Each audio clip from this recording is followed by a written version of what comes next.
time, I think Eastern time. Now remember, he can go. They've got that long idea, and he's trying to speak as long as possible to delay the actual vote. And there's one question we all should be asking: what underwear is he wearing?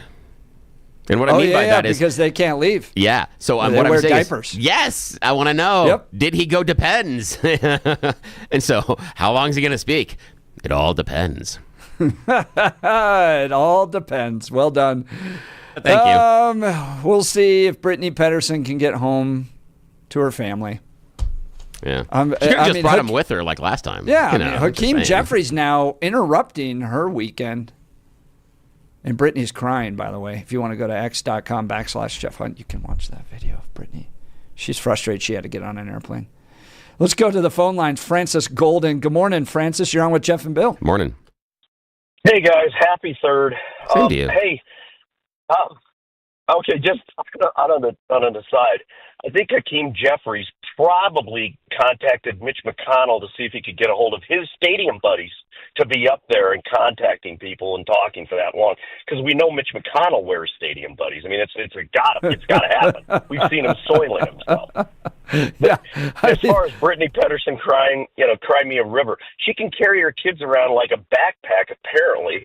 And draw attention, but if she doesn't have the kid to draw attention as a backpack, like a human shield almost, she might be tearful. I get it. I mean, it's a terrible state of affairs. Hey, I actually, I'm fairly familiar with the large level 1 trauma center here in Denver, which is actually a state entity, not a city entity, but and how it has to deal with a lot of this stuff. And the bottom line is all of this is diffused out over insured losses because they have tons of uninsured losses, and nobody wants to pay for any of it, and they can't refuse anybody treatment. And so what you end up with is every gunshot wound or other thing that you tend to, if you're going to get a gunshot wound, you tend to not have insurance. Let's put it that way. And you get dropped off at the door with a note, attached to your little lapel saying, please take care of my knee, uninsured. Some of them are illegals. Some of them are not. It's all an absolute mess, and it's all diffused out. And every time you look at what you pay for health insurance, whether through an employer or an employer takes a look at it, this is where it comes from. And it's a disaster. And it bothers me to hear that all these people talking about, look, illegal immigration, anybody who's on Medicaid as an illegal immigrant hasn't paid anything even close to covering their losses. It's not even the idea that illegal immigration in some way pays for itself through taxes is absurd. And half of it is on the employers who employ people like this because they don't withhold. They call everybody independent contractors when they're not. They don't.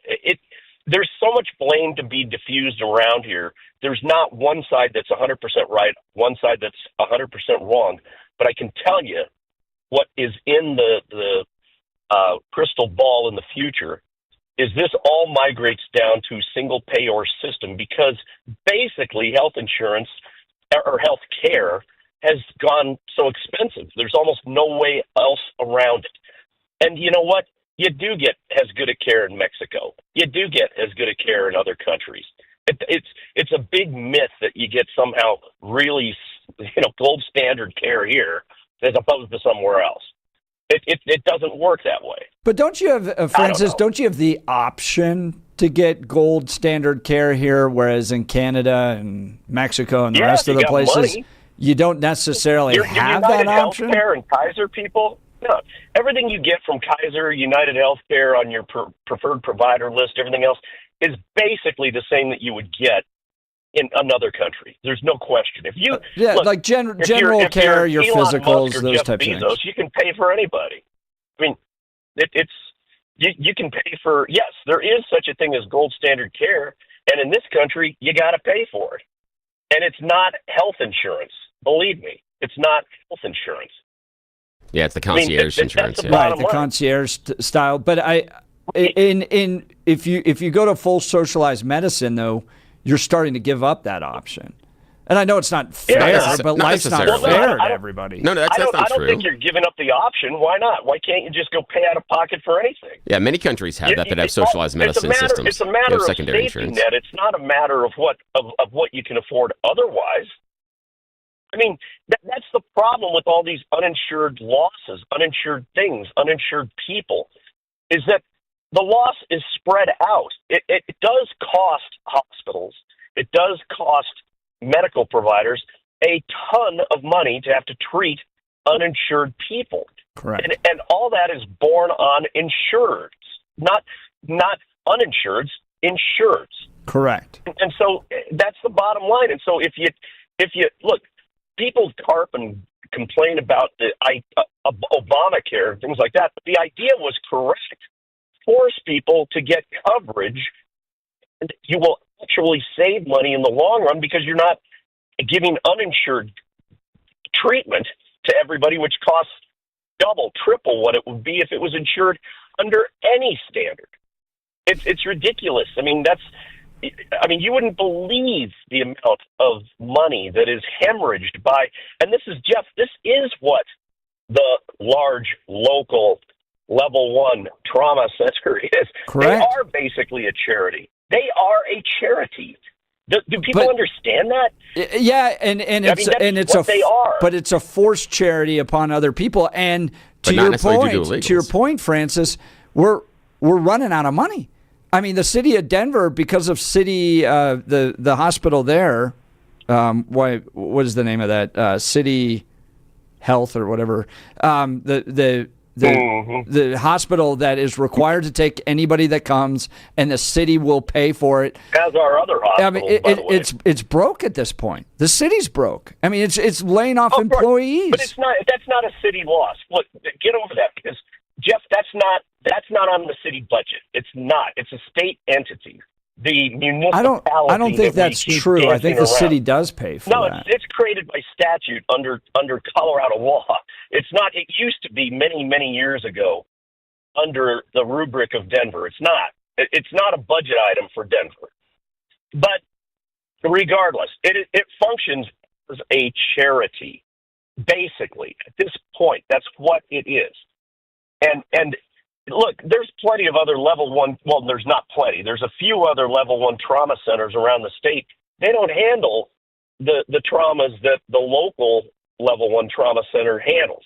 Matter of fact, they'll chopper people to the local level 1 trauma center, flying by multiple other level 1 trauma centers because they can't handle it. And all of these different hospitals, they can't turn people away.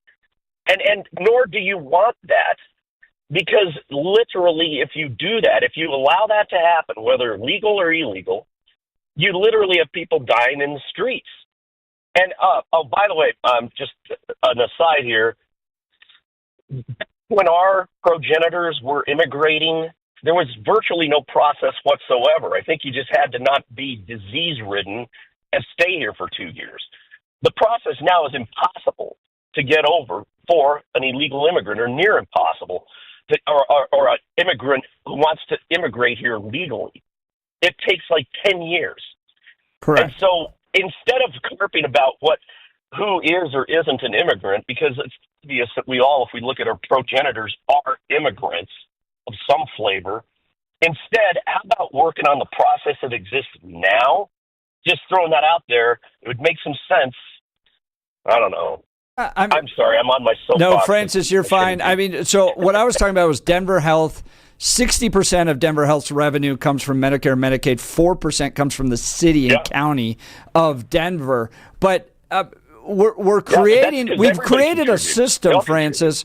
We've created a system where somebody can cross the border illegally, and up until about 6 months ago, not really face a consequence for it, come to America, get quality health insurance or health care that was paid for by somebody else in this country. This country's in debt. This country's overtaxed. And we had a system that just provided that. It's not fair to Americans. in order to do that. And I understand the system's broken, but I don't think you just double down on it. Francis, I appreciate the call. We've got to get to news and comment with Blake Olson. But phone lines open. Join the conversation, 303-696-1971. Here's the headline coming from the Denver Post. 21,000 undocumented Coloradans could lose Medicaid coverage under the Trump tax bill. The bill would penalize states that cover undocumented people, bar legal immigrants from individuals' insurance subsidies. We'll get into this hour, as well as $70 million being cut from K-12 funding in the state of Colorado that was going to English learners and migrant students, as well as teacher training and after-school programs. Do you support this? We'd love to hear from you. 303-696-1971. Text us at 720-819-5115. Now it's time for News and Comment. Blake Olson. Blake Olson. Blake Olson, News and Comment. Good morning, Thursday, 66 as we get ready for the big holiday weekend, and partly cloudy, plenty of sun out there in Denver and up and down the Front Range. Expecting a high of 93 today. News is presented by the International Fellowship of Christians and Jews. Now is the time to stand with Israel. Call 800-301-1188. That's 800-301-1188, or go to 710knus.com and click on the big red Stand with Israel banner at the top of the page. Our top story, Hakeem Jeffries still listening to his head rattle, I believe. I just lost the video, but trying to delay the vote. The final vote expected soon on the one big, beautiful bill. House Republicans have been working through the night to get members to vote for it. The overnight vote to begin final debate was 219 to 213, moving the bill to just one more vote away from landing on DJT's desk. Hakeem Jeffries is looking rough right now, man. Is he? I'm over at C-SPAN checking it out. Okay, and, now I can see it. He's been going now for, I think, 7 hours or something like that. Since 3, so what is it, 8? So about 5 hours. So I get back and forth with the time difference. But right. This is the last thing they can do at this point. Is just send Hakeem Jeffries up there to lay it all out and pee in his diaper and all that stuff. And, I think J.D. Vance, I'm pretty sure he just posted something on X that said, I was kind of up in the air on the big, beautiful bill, but then I heard Hakeem Jeffries talk. And I'm all in on the big, beautiful bill now. I gotta find that post. I think that's funny. Yeah, he texted this. GOP congressman just texted me. This is JD Vance. I was undecided on the bill, but then I watched Hakeem Jeffries' performance, and now I'm a firm yes. See, that's the way I look at it. At this point, I mean, come on, we could be. I mean, if DJT didn't win in November, we could be a full-on communist country right now. So I'm all for this bill, whatever. Here's Politico. House Minority Leader Hakeem Jeffries' Magic Minute speech has been going on for more than 5 hours. It's Democrats' fight to delay the passage of the Republicans' mega bill. He's been speaking since 4:52 a.m. and has read through several binders of notes. The Democrat leader has name-checked Purple District Republicans whom Democrats are targeting in next year's elections. Democrats aren't saying when Jeffries will stop. He's more than halfway to breaking the all-time record for the longest House floor speech, set by then House Minority Leader Kevin McCarthy in 2001. McCarthy spoke for about 8.5 hours to delay the passage of Democrats' social spending legislation. Party leaders are granted unlimited speaking time on the House floor. So he could just keep going. Did that binder happen to say Karine Jean-Pierre on the front of it? He's going to circle back. Brush off the dust. Binders full of women. Dude, I was working for a minute when that happened. And, really? And he did the debate, remember? And he's like, I got binders full of women that I looked at hiring. And people are like, you have binders full of women? I forgot about that. Wait a minute. I thought that wasn't true about LDS having numerous wives. What? Good. All right, 47 is calling for the head of the Federal Reserve to resign immediately. Too slow. Jerome Powell hasn't lowered rates, and DJT is livid. The president, Trump, planning on talking to Russian President Putin this morning. I think it's their sixth conversation. The monthly employment report is beating expectations with the number of new jobs created in June. The Labor Department reports non-farm payrolls increased by 147,000 last month. 21-year-old Jacob Blackman is facing vehicular homicide and other charges after a deadly motorcycle crash in Denver on I-25 last Thursday near the I-70 interchange.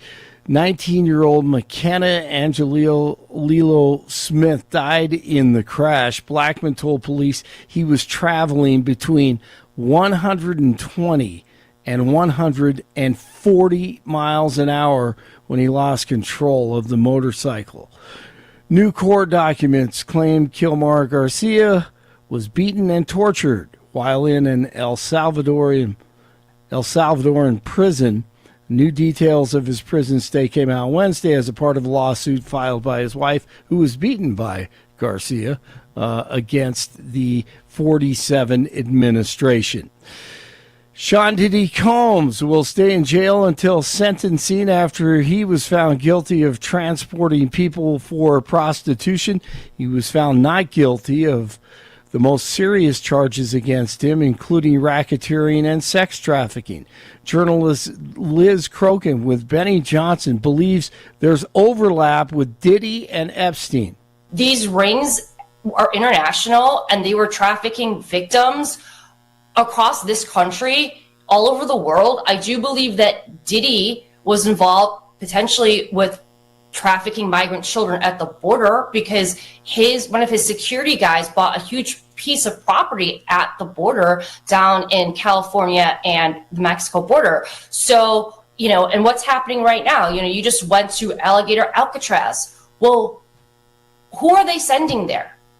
Pedophiles? Sex traffickers?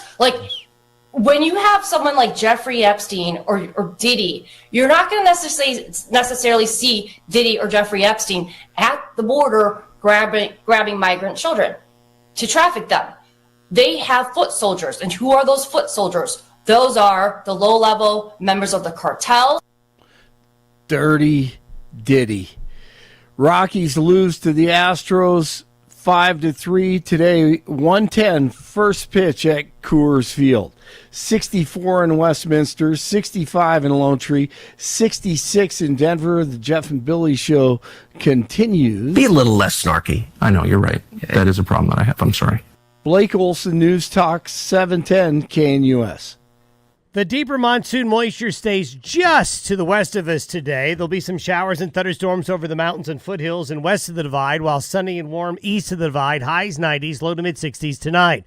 Low to mid-90s Thursday, but for tomorrow and for Independence Day Friday, better chances of afternoon and evening thunderstorms returning. Low to mid-90s Thursday. 4th of July, highs will be mid-80s to near 90. Weather sponsored by Colorado's Best Roofing, reminding you to protect your home from the harsh Colorado weather and schedule your free no-obligation roof inspection today at roofingcolorado.com. That's roofingcolorado.com. Meteorologist Don Day in the 710 KNUS Weather Center.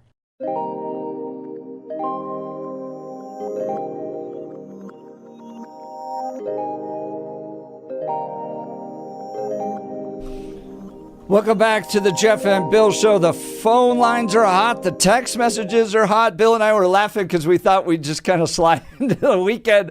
And, man, we were going out with a roar. Love all the engagement. You all are awesome. We're talking the big, beautiful bill. We're talking cuts that are coming to Medicare, Medicaid, or not Medicare, but Medicaid, and cuts coming to education as well. Trump administration is going to withhold $70 million in K-12 school funding from Colorado. The money was targeted for English learners, migrant students, teacher training, and after-school programs. And looks like that may be coming down our way. Text messages on the big, beautiful Bill. This is 8438 Bill. Hey, on a funny note, I'm a potter. So this person makes pots. Yesterday, I told everyone that we should be making the great, big, beautiful bowl. And I did just that. Oh, that's great. Oh, that's fantastic. You guys are fun. Andrew texted in, Jeff, do you and Blake actually like this bill? Or are you just happy it's making the Dems mad? There's aspects I like about it. There's aspects I don't like about it. But overall, I would vote for it. And I am thrilled to watch Brittany Pedersen cry on camera. Makes me very happy to see. Vote Republican and make Brittany Pedersen cry. Let's go to the phone lines. Ben Morrison. Good morning, Ben. You're on with Jeff and Bill. Morning. Yeah, hey, can you hear me? Yeah, we got you. Okay, so first of all, Jeff really needs to do a brush up on immigration law and actually know what is real and what's not, because he is very misinformed on a lot of this stuff. We didn't really have any immigration laws. Our first ones happened in 1790. And basically from 1790 till 1875, it was, are you white? And as long as you could get here, it was like tag, where you're like, base, got it. 1875 is around when we started passing our first immigration laws, and mostly what it restricted was if there was a history of anarchy, there was a history of prostitution, there were some things against Asian immigrants, where they didn't want those people coming over. Then we didn't really have a whole lot of changes until the early 1920s. In the early 1920s, they started promoting people from Western Europe, because there was a growing aspect of anti-Semitism that was also happening in the U.S. and other Western countries around the same time. You know, Hitler was going crazy over there. We just didn't go that far as they did. But like Henry Ford, for example, is a famous anti-Semite who published some papers and wrote a book called The International Jew, The World's Problem. So that was going on. And then we didn't really have any other immigration laws until 1965. And then in 1965, Kennedy, or no, that'd be Johnson, Lyndon B. Johnson, I guess at that point, because Kennedy was assassinated in 63. So Johnson passed that, but that was a priority of Kennedy.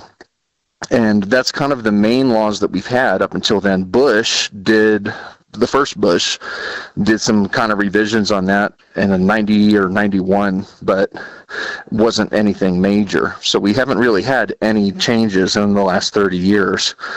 And the provisions that were set down in 65 make it very onerous for people to get into the country.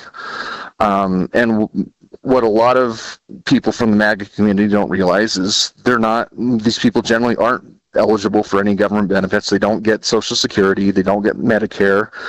There's some Medicaid programs that they might qualify for, you know, and like some people were talking about, you know, if they get admitted to a hospital, there is a requirement for hospitals to provide care to get them to the point where they're stable and get them out of there. But if you get in a car accident, you know, you don't have your health insurance information handy if you're unconscious and get dragged out there. So that happens with everybody, whether they're illegal or not. Oh, I'm trying to, what's the point? The point being we should continue this process. We should adjust the process. We should have open borders. What's your point? We should adjust the process, because right now the current immigration system is, I forget if it's 4% or 6%, but we have an immigration cap on who's allowed into the country per country each year. And I think they're called E3 visas, which are the lowest form. I don't know if I have that name right, but it's around 40,000 a year for people that don't have it's unskilled labor basically. So people that would be coming over here to work construction jobs or, you know, work in the fields or things like that. We allow 40,000 of those over here legally. And there's a cap that we only allow 4 or 6% per country that come in through there. So if you're looking at countries like Mexico, they have more than 4,000 people that are trying to show up here. So we need to probably update that system and make it a little bit easier, because I've been around a lot of Central Mexico, a lot of Central America, Guatemala, Panama, Honduras, and I look at like the living conditions down there, and they don't have anything to lose by coming up here. They don't. Like, I went down to. So help me understand. You think we should have more immigrants in America? Yes, I do. And I'd rather deport the fat guy with the MAGA hat on a rascal scooter that's doing nothing for me, and I'd rather take Juan in, who's willing to work 20 hours a day, for dirt cheap wages, and raise his family. I'd rather have him here than some of these people that we have now, because most of these people are not causing problems. Your immigration status or your American citizenship should be based upon how somebody works. I think if they're working and they're contributing, I don't think that's a problem. I think that's a benefit to the United States. If they're hard workers and they're coming over here and they're willing to do stuff, I'd rather go after some of the employers that are, going after some of these, that are violating these laws. And I'd rather have the people here that are willing to work and work hard. That's what I want. It sounds like, Ben, you think we should kick people off of welfare rolls, right? So if you're not working and you're collecting some sort of social service benefit, we should kick you off that. It's circumstantial. It depends.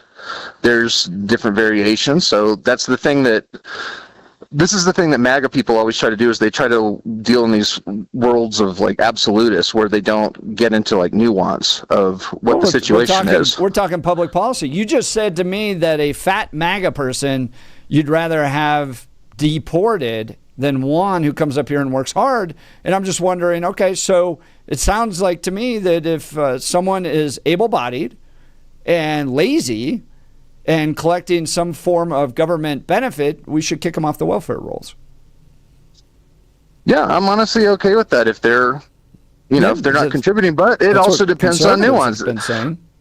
But it depends on nuance. Like, what's the situation? Are they caring for somebody? Are they pregnant? Are they, there's a bunch of different variations on that enter into the equation. We come up with that in our welfare policies. And one of the aspects of the big, beautiful bill is getting work requirements into Medicaid. So if you're going to collect money for health insurance, and you're able-bodied, you should be working. Sounds like you would support that. Yeah, but it depends on the situation too. Like, what's able-bodied? How do you define that? Do they have schizophrenia? Do they have bipolar disorder? Because those people might be technically able-bodied, but are they dealing with situations where they might cause a danger to themselves or others, like when they're on the job, like operating heavy machinery that you may not know about? So there's other factors that go into this stuff. Ben, I got a question. Your caller, Francis, was good. I got a question for you. If somebody comes to this country and their very first act in America, like stepping across the border, is one that breaks the laws of the country, does that make them a good American? What you're trying to do is you're trying to peg me down on, if they cross the border illegally, that makes them a criminal immediately. Well, I know what you're trying to do, Jeff. Law, but didn't they break a law? We're talking about quality American citizens. So you said, for instance, Juan, who works hard but came here illegally, is a better American that you'd like to have around than somebody who's lazy and wears a MAGA hat. My question to you is, if his first act into this country is to break one of the laws that this country has set up, is that somebody that you want to have as an American citizen? I'm okay with having some of those people here. Do you know what? Because I've seen the situations they're coming from, and it's not illegal when they come here and they claim asylum. If they come here and claim asylum, all of a sudden they are now legal until they get their federal court case. And that's something that MAGA has a hard time figuring out. You have a hard time figuring that out. Ben, the example you used was poverty. Should somebody be able to claim asylum because they're poor? Yeah, also there's issues where there's violence. Like, there's a lot of gang situations that are down in those areas. I mean, I was down in Panama. I remember going over the border from Costa Rica into Panama, and you get into situations where all of a sudden the housing is literally sticks and blue, like Walmart tarps over buildings, and their toilets are buckets. Terrible. It's bad. Why So can't they don't have any. Why They don't can't have anything to change lose. it? Why do we need to be the place where everybody comes as opposed to improving the countries they come from? We don't have to be. There's some other countries that could step up too, and I wish more countries would do that. But And do some of I those think countries have the we're a mechanisms. country That's the other part. that's always been our philosophy. Generally, as a country, is we are willing. It's written on the Statue of Liberty. We are willing to accept the tired, the poor, the weak. All the people that are distraught through the world. And as long as they're here. It's not a law, but you know what? It's a general philosophy that our country has held for basically since the emergence of our country. And it's kind of despicable, like what MAGA's doing, with the fundamentals that our country was founded on. But they're just acting to follow the law. That's all MAGA's doing. We're not making new laws up with regards to immigration. We're just actually enforcing the ones that exist. Really? Birthright citizenship by executive order? They're not making new laws? Ruh-roh, Jeff. Ruh-roh. No, it's not a new law. He's interpreting it different, but we haven't passed a new law that said, for instance, we're going to make the immigration system harder on people. Has that passed out of Congress? No, because they can't. They know they can't get it. They'd have to pass the filibuster, and they don't have 60 votes that are going to go towards that. They know they can't get that passed. That's why nothing's happened with immigration since George Bush. They know they can't do anything to change it, and I advocate for change. And I think we should allow more people in, and we should make it. I think that's a bad cap, is to have 4% from every single country, 4% or 6%. I always forget what the number is, but to have 4% or 6% allowed in from each country, because when you have 40,000 unskilled laborers, 4% is not very many people. And that's what a lot of these people are. And they're not doing anything wrong. They're working in the hotel. Like, they actually have a lower violent crime rate. They're not doing anything wrong?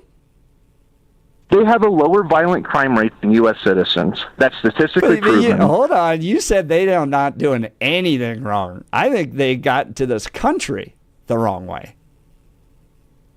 Yeah, and you know what? I just don't really care about that much, Jeff. Yeah. As long as they're working, contributing to society, I don't really care about that. I think that's I'd rather them pay taxes. I think that's the crux of the issue here, and the cost too. Colorado's going to spend $70.8 million on health care for undocumented immigrants in 2025. Well, wouldn't you rather have them pay taxes and be here legally? Well, if they paid so many taxes, we wouldn't be in a budget problem. Well, they're not paying taxes right now because they're undocumented.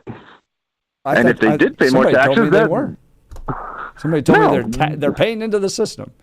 They pay payroll taxes, but if they don't have a Social Security number, they don't pay income tax. Ben, this was a great conversation. You don't know how this works, Jeff. I appreciate it. Yeah, I think I do. All right, we'll get to more phone calls, Ben. It was a lot of fun.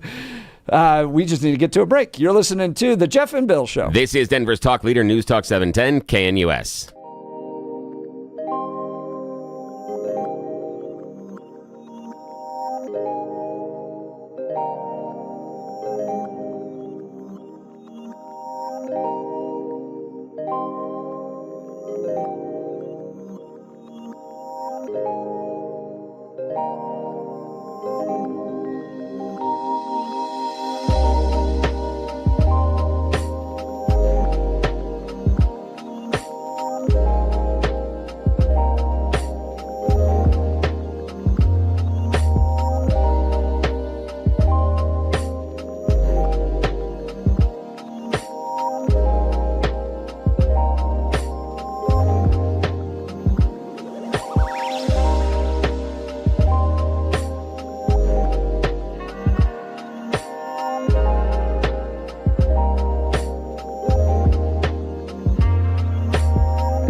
Man, we are having fun this morning. The phone lines are hot. Is Hakeem Jeffrey still speaking? Let's go. Yep, C-SPAN, check in live on C-SPAN. Hakeem's still going. Trying to do his last-ditch effort to, I guess, stop the big, beautiful bill. It's not going to work. Apparently, Republicans they got enough of them to get this across. Now we're going to deal with the cuts. Denver Post headline, 21,000 undocumented Coloradans could lose Medicaid coverage under Trump tax bill. $70 million from the Trump administration will be held to Colorado K through 12 schools. That money was used for English learners, migrant students, teacher training, and after-school programs. State of Colorado spending around $70.8 million on health care for undocumented immigrants. The point of the debate here is, should we be spending this money? Is it important as a Judeo-Christian nation to care for those in our midst, even if it means we have to cut in other areas? What are the alternatives? Do we let people die in the streets? Do we force them to go back to their other countries to get care? Or is it right to stop this because America's in debt, Colorado's in debt, Denver's in debt, and taking money from American citizens and spending it on people that shouldn't be here in the first place is immoral? What do you think? Join the conversation. 303-696-1971. Stephanie, Idaho. You're on with Jeff and Bill. Good morning. Morning. Good morning. How are you? Good. How are you? Good. I have a couple of comments. One is I'm also, like you, Bill, my grandparents just came here in the early 1900s from Sweden. However, when they did come here, they had to be sponsored from other family members. They couldn't come here penniless and expecting, God forbid, to live on other people's hard-earned money. That my grandfather would die first if he had to do that. It was pretty humiliating back then. So it's a different time we live in. These days, they're allowing a whole influx of people coming in from everywhere. It's not just from, as we all know, from South American countries.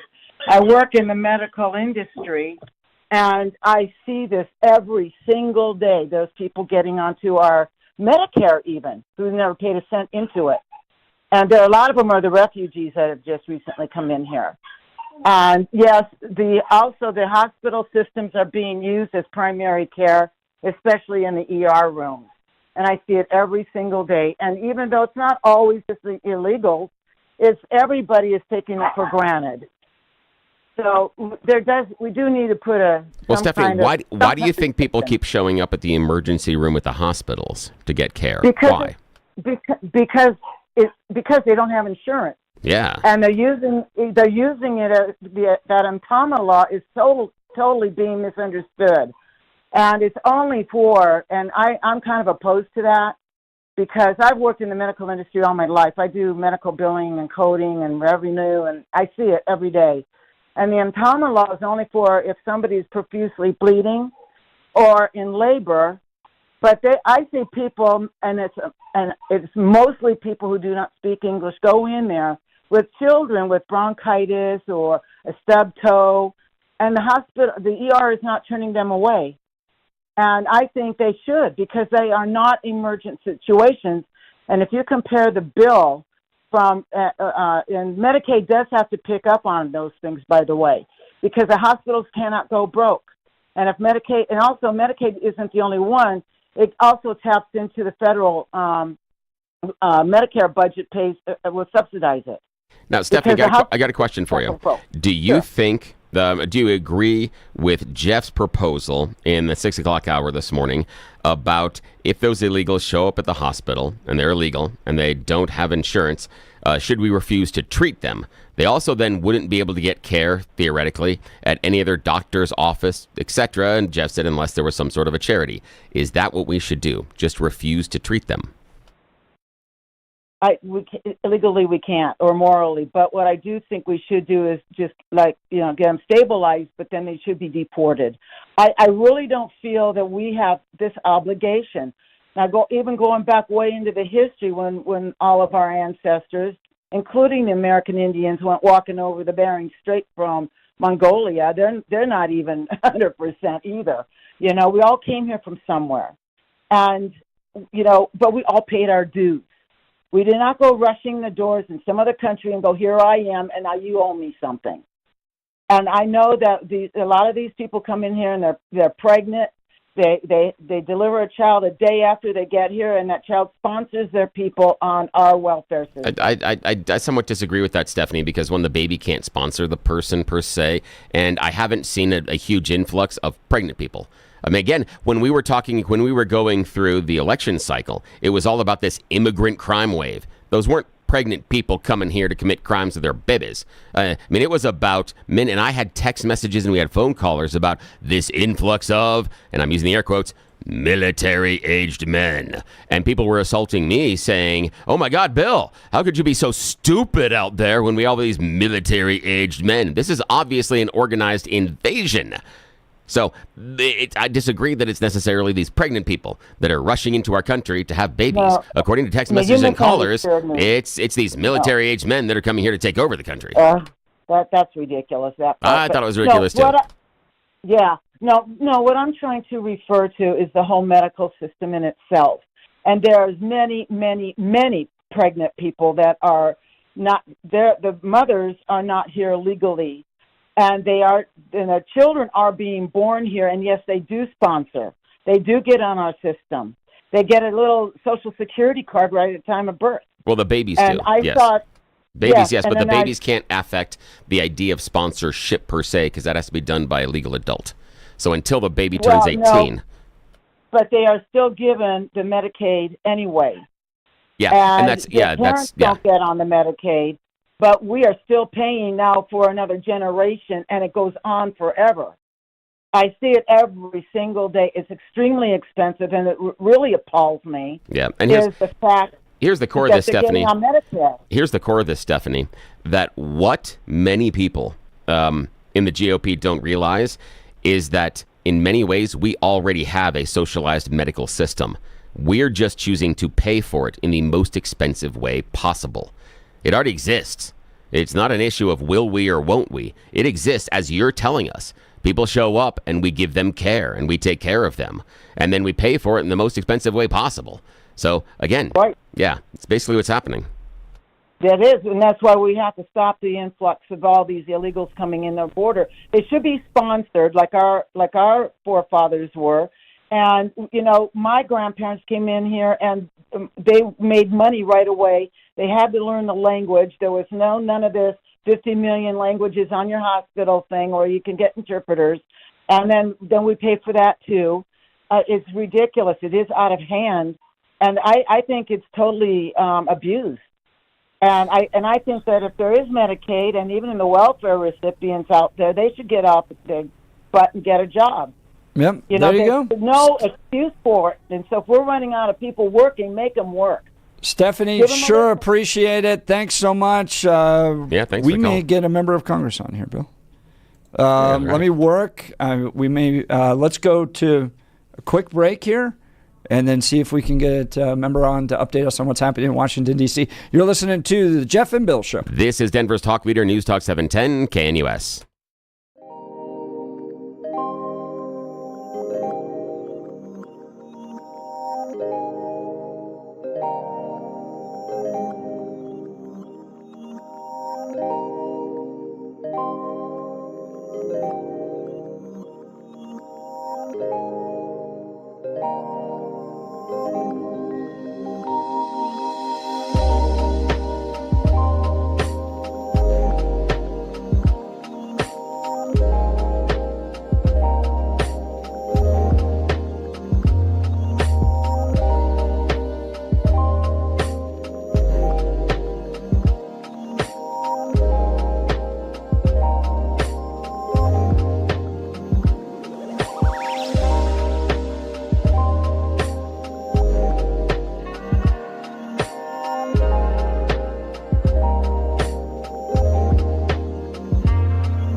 Welcome back to the Jeff and Bill Show. It's great to have friends in high places because they can give us updates on what's going on. We're watching Hakeem Jeffries just continue. He's been going since 4 some odd this morning, Eastern time, and still speaking at the floor of the House of Representatives to try to delay the passing of the big, beautiful bill. And joining us now on the VIP line, Jeff Crank, Congressman from Congressional District 5. That's down in the Colorado Springs area. Congressman, thank you. Give us an update. What's happening in D.C.? Yeah, thank you. Well, Jeff and Bill, thanks for having me. Nothing's really going on out here today. Of course, I'm kidding. It's been a wild 24 hours just watching this go. And of course, we had a very late night, kind of an all-nighter last night, with all of the drama on the rule. The votes are there now, it appears, and as soon as Hakeem Jeffries finishes up his speech, I suspect we'll have a 5 to 10 minute speech from Speaker Johnson, and the question will be called, and we'll pass the one big, beautiful bill. Is there an over-under going on right now with regards to how long Hakeem Jeffries is going? Because he's now over close to 5 hours, and I believe Speaker McCarthy at the time, or House Minority Leader McCarthy at the time, had the record of 8 hours. So are you guys gearing up for a long day? Well, it wouldn't surprise me if he didn't try and go and break that record, and go just over 8 hours or whatever. I mean, I guess more power to him if that's what he wants to do. He's powerless to stop the bill. That's what happens when you lose elections and you're in the minority, is you're stuck with things like that, tactics like that, right? Just speaking a long time, as long as you can. I was down there for much of it this morning, and I just got tired of hearing the lies. I mean, it was just constantly just nonsense about how we're kicking all these disabled people off of health care and things like that. And just, there's only so much of that I'm going to sit and listen to, kind of disrespectfully, quite honestly, going after members. There's a House rule that you can't go after other members of Congress. He came very close to doing that several times, pointing out things. You're not supposed to talk about elections. He talked about Congressional District 8 in Colorado, pointed out Gabe Evans and said, the person who currently represents, Colorado 8 district, kind of implying that we're coming after you. He's sort of skirting it with me. I'm kind of losing faith and respect in Hakeem Jeffries because he's just being very untruthful down on the floor right now.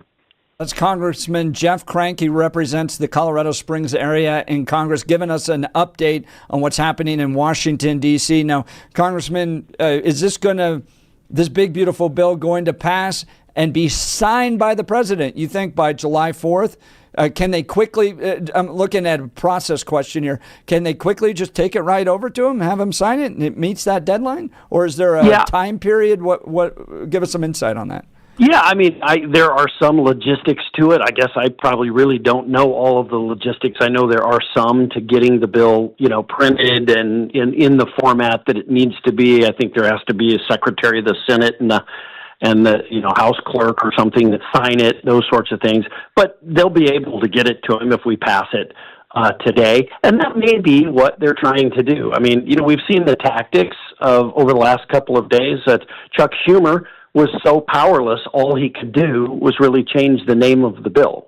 Compared to having a majority and actually passing a bill like this. I will tell you, I think we shocked them. I think that they have all along thought that we would not be able to do this, that we would fall apart, that we wouldn't stick together as a caucus. And there were times where maybe I thought that myself, was a little worried that we weren't going to stick together. But I think they're in shock this morning. But that's why you see the kind of tactics that are being used right now. And, it's sad. I was literally answering phones coming into my office because there's a couple of liberal groups that are out there pumping calls into my office and other offices. And you can tell they come in waves, kind of an auto dialer that helps pump these calls in. And I was answering several of them myself. And, it's just people, I almost feel sad for them. I listen to their comments, tell them, that I appreciated hearing from them. But, you hear some of the things that they're saying, and they're clearly just being about what's in this bill. People call and say, my daughter is disabled. She's going to be thrown off because of this bill. I had people talking about selling off public lands. That's not in the bill anymore. That was a proposal that, as you know, that a senator from Utah put in there. But it was not in the bill, and it isn't in the bill. But they're still believing that it is, and they're being lied to and used to get them emotionally hooked, so that they'll make these calls to try and get Congress turned in a different direction. Gosh, I'd love to continue the conversation, but as a radio man, you know this. We're up against a hard break at the top of the hour. That's Representative Jeff Crank.